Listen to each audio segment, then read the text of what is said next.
Welcome, everybody. In this episode, we will talk about the pricing strategies for entering into the rental market.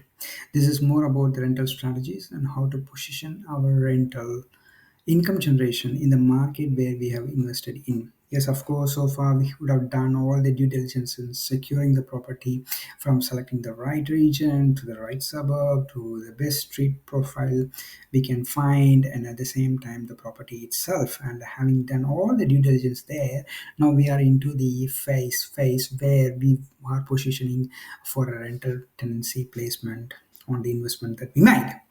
We cover key elements and factors supporting the rental tenancy placement, especially in our ever changing environment as investors. It is important to be aware of the challenges we might face and how to position ourselves to secure the tenancies quickly.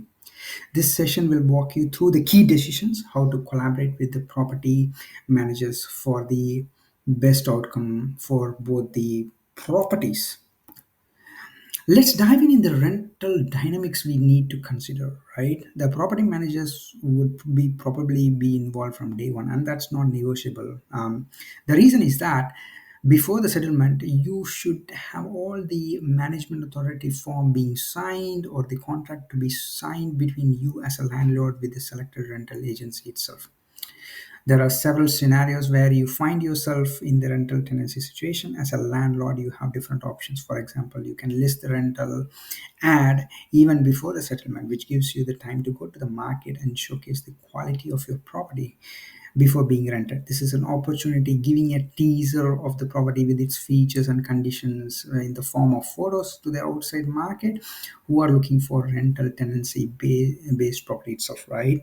Sometimes you can visit the rental property physically as a potential tenant, um, uh, in the form of open inspection, provided the seller who is engaged in the settlement process is accommodative in letting the property for open inspection. If it isn't, we have to wait until after the settlement for an inspection and then proceed with finding the tenants. Besides this, factors like supply and demand also affects rental tenancy placement. How many renters are currently in the market? The demand for the rental properties is a key factor. If the demand is high and supply is low, it's beneficial for landlords like us to get the rental income. It also depends on the market conditions and the strategic location of the area, which can attract tenants as well. By all means, you would have done all the due diligence in selecting the right property in the right suburb in the right region at the time of property purchase. So the question is not about the strategic location. Therefore, finding tenancy based on factors like properties, position in the region, suburb, or for that matter, the street profile shouldn't be an issue. Plus, the features of the property matters as well. Our property stands out and attracts more interest for the rent and thereby reducing the vacancy itself. Remember, properties don't need to be on high end. They just need to be in a decent condition to start with. Pricing is determined by seasoned real estate agents and property managers to engage before settlement. This will be in the form of document called rental appraisal, with the factual data elements such as house address, its configurations, other specifications influential to the tenants, which are put for comparables to the property that we are currently looking for tenancy placement itself. Property managers or agents conduct a thorough market analysis comparing similar properties like two bedroom, one bathroom, one carport construction, considering features like land size, new kitchen, new bathroom, and low maintenance yard. Based on the comparison, they set a rental price range. For example, let's say $490 a week to $530 a week for a two bedroom, one bathroom, two car, a garage based house configuration. We must respect our property managers who guide us through this process and understand how they work, because they are in and out in the space, and they are well educated, and to the point they are well informed, and they have the expertise in the space in deriving the comparables. The comparables and the supporting data determine the rental appraiser's price range. A shorter vacancy periods benefits both property owners and the agency by demonstrating the agency's efficiencies in securing the tenants, right? High vacancy rates means lost revenue for landlords and affect property managers' earnings as their fees depend on rental income. This creates a loss for both the parties who have put in effort. It's important for the landlords to collaborate with the property managers to find solutions, secure tenants, and maintain a positive environment for everyone involved. So, this episode will help you to make a decision or work together and provide the best information for the best result that we are looking for. We can say that balancing price and vacancy is key. Lowering the price attracts more applicants, increasing the chance of filling the vacancy quickly. However, this also means losing potential rental income. On the other hand, setting the price higher than the market rate is also not a strategic decision. So we might have higher vacancy. So this episode we cover when to make the decision, what data or feedback we should look upon from the market, from the reflections on from the responses from the open inspection, etc. We also talk about the transparent communication from the property managers based on their feedback and the quality of the applicants that they receive. These insights help us make decisions and collaborate efficiently for a successful outcome. It also recommends to start with a competitive pricing, right?